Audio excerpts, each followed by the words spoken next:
news from other parts of South India, from Tamil Nadu. 5 policemen have been booked and suspended after the death of a 29-year-old temple security guard who was in police custody in Shivaganga district. Police have allegedly picked up the guard, Ajith Kumar, for questioning on the 27th of June, and this was after a woman filed a complaint saying her gold jewellery kept in a bag went missing after she gave her keys to Ajith Kumar. Well, it could become a politically huge issue. The post-mortem report showed that the security guard from that temple had suffered multiple injuries, according to some reports, over 40, including those to his head and chest. A police officer is reported to have said. Madurai bench of the Madras High Court made sharp observations and told the district judge to investigate if it's a case of custodial killing. The judge will have to submit a report by the 8th of July. The police will also have to submit all the evidence, including CCTV footage, when the man was taken into custody, to the investigating judge, Vasudha. That's right, Veera. This is becoming a big political flashpoint, and it was a flashpoint even in 2020. I remember Tamil Nadu government to take action on all officials, including senior officers responsible, and they will be submitting a report to the court, is what we understand. Remember the Sandankulam case where the DMK turned this major issue against the EPS government in 2020. So custodial deaths have been a politically contentious topic in Tamil Nadu. That's right. So is this an alleged custodial death that could become a political issue, or is the opposition blowing it out of proportion with just preliminary information? Joining me this evening, Veera Vigneshwaran of the TVK, that's Vijay's political party.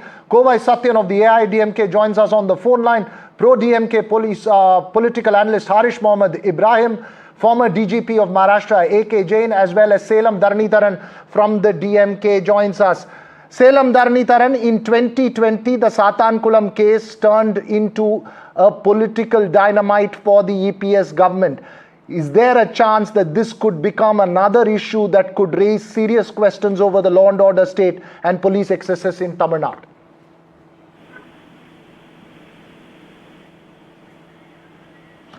Selam, you need to unmute yourself, Selam Dharnitharan. No, I've unmuted. Yeah, please go ahead. Unmute.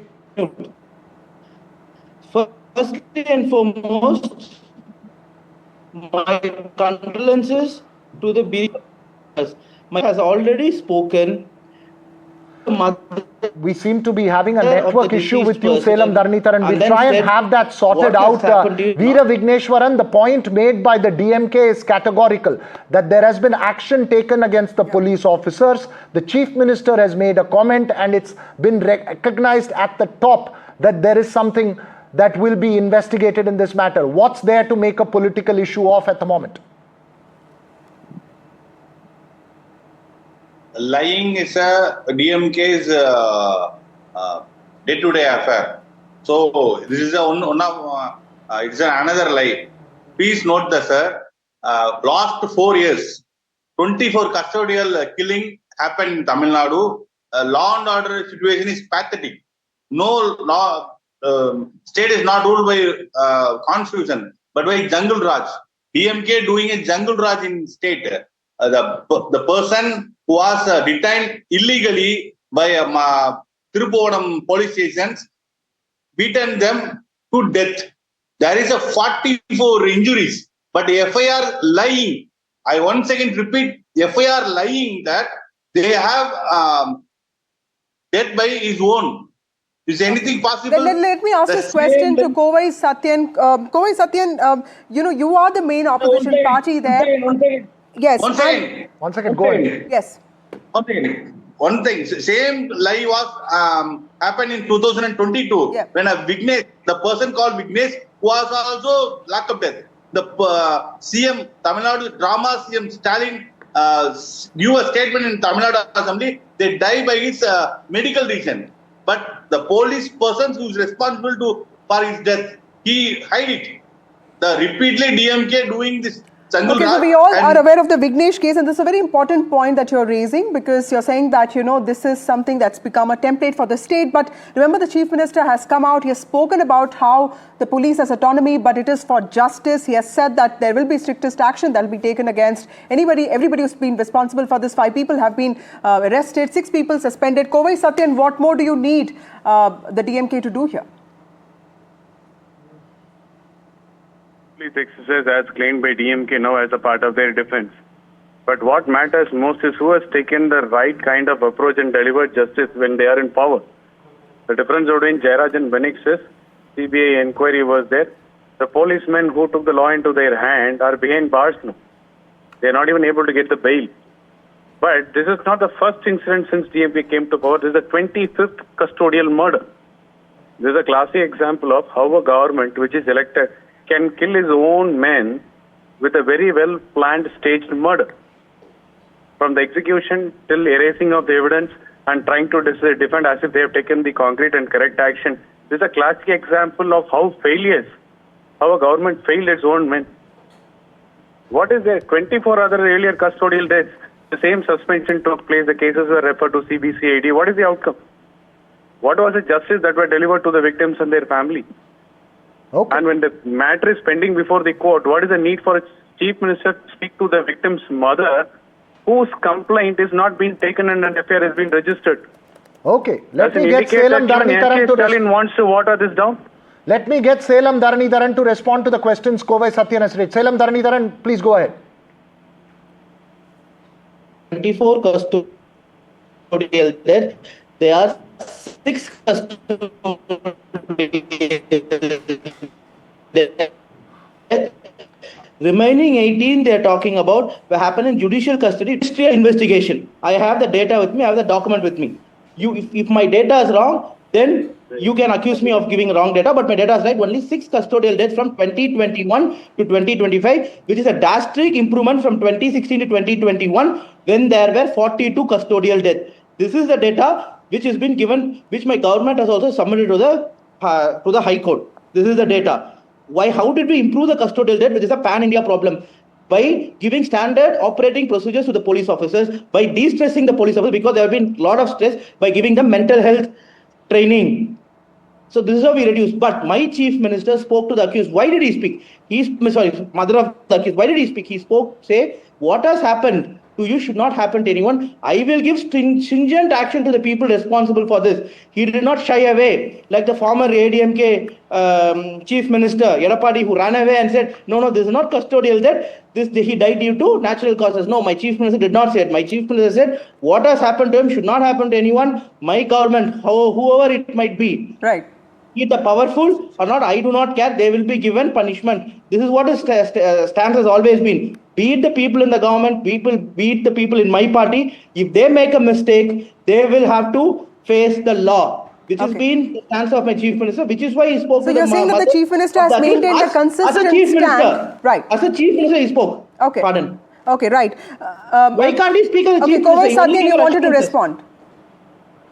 Who wanted to respond? Has it taken 4 years and 24 murders by the police for the CM to awake? Is the enlightenment had come after 24 such murders and incidences? Let me speak, Salem. You are not aware of the facts. There are SOPs after Jairaj and Benik's death in 2021. Okay.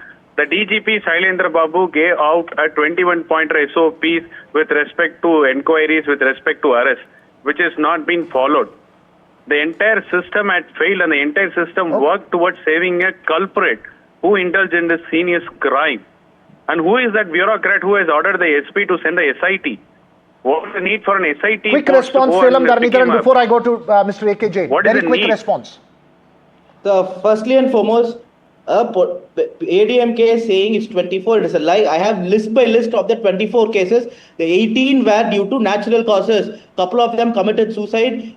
6 was due to heart attack. This was asserted by magistral commission, not me, by the court. I am not saying it. And remaining 6 cases which were custodial death, an investigation has been, or FIR has been filed in accordance with the guidelines laid down by the Honorable Supreme Court of India and the National Human Rights Commission. All right, we'll look at the facts. We'll look at the facts in a bit. I just want to get A.K. Jain into this. Sir, irrespective of which political establishment is in power, custodial deaths are a deeply concerning issue. As a former police officer, how concerned are you? Has there been concrete changes that have been made to the system to make it more transparent and ensure the brutality does not go to this extent? Death in police custody is a very serious offense, and from police point of view also it is taken very, very seriously. There are NHRC guidelines in detail, and it should be followed by police. There is no other alternative. They have to follow the guidelines of NHRC. NHRC has given very detailed instructions, and death in police custody should be avoided at any cost. And if it has taken place, all the guidelines should be followed. The concerning policemen, they have to be placed under suspension. Post-mortem has to be carried out in under the video, and videography has to be there. Post-mortem has to be conducted by a panel of doctors. So many. So, right, Mr. Jain, that's a very important point. Harish Mohammed Ibrahim, at a time when the DMK government is already facing criticism for its handling of law and order, the fact that the post-mortem of the victim shows that there have been grievous injuries, how do you think this is going to impact DMK's reputation? No, we have to take cognizance of the concurrence of the events. When we are comparing with the ADMK government, which stands from 2016 to 2021, the judicial custody murder should be 46, where here it is 6. So it has been dropped down almost 70 to 80%. We are not here to defend anywhere, but the chronology of events where the action should be taken or not haven't taken is what we have to understand. When during the 2020, when Sathankula murder was been happening during the then ADMK government, the issue was reported on 22nd. And after 8 days, that is on 30th, the first FIR has been filed under the CBCID and the first arrest had been happened. Where here, the 27th accused or the suspicious has been nabbed by the police of Tribhuvanam. And 28th, there has been a FIR under where the circumstantial evidence proved that the autopsy evidence has been proven that there should be a murder. And then the BNS have been structurally formulated to 196(2)(a) and made sure all the 5 policemen has been arrested within one single day. So you have to take it. So you have to take it into the account the chronology of events while comparing the ADMK and the DMK government. While Veera Vighneshwaran, you are making allegations without taking the chronology into account. That's the ADMK government slept. The ADMK government slept for 8 days without even taking a complete cognizance of the offence. Veera Vighneshwaran, respond to this. No, you have to ask to the Kovai Satyan, who has been saying... Kovai Satyan, we've lost the line, but we'll get TVK. That could end up being the next opposition to the DMK as well. But Mr. Harish, let me just point out that one wrong is not going to correct your wrong, right? We are not here. The AIDMK did not handle it properly. We are not here to defend. The judicial custodial death has to be taken. Yeah, please go ahead, Salem. See, what I want to say is, I feel ashamed that custodial deaths happen even now. It has no place in any democracy. But let's leave politics aside. Is it only happening in Tamil Nadu? No, but I'm not saying by this, I'm justifying what has happened. I am saying it happens pan-India, everywhere, right? Every year there are more than dozens of custodial deaths. Why? What is the root cause of the problem? Because we do not have standard operating procedures given to the police. They are not trained properly. And more importantly, we have fewer number of police to 100,000 of people. For example, in European Union, there are about 400 policemen for 100,000 people. All right, Salem Dharanitharan, you're making an important point. Lesser, that increases stress. I just want 30 seconds to Veera Vighneshwaran because I'm running completely out of time. Go ahead, Veera Vighneshwaran. 30 seconds to you and then I'll give the last word to Mr. A.K. Jain. DMK persons and the CM also diverting the issue. First thing is... I'm not diverting, I'm going to the root cause of the problem. Allow me. There is no FIR against him. They illegally detained and killed them. It's an institutional murder.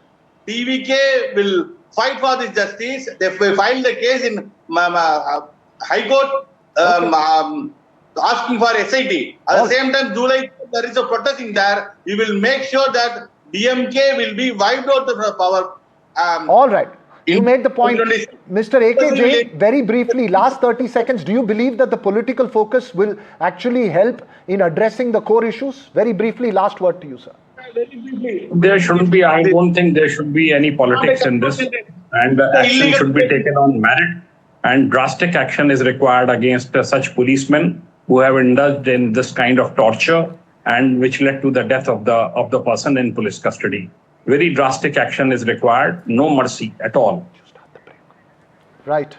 Thanks very much, sir, for speaking to us. All 4 of you for joining us here. Unfortunately, we've run completely out of time, but it's an extremely important issue and we'll keep this political exchange there in mind while focusing on that, Vasudha. Right.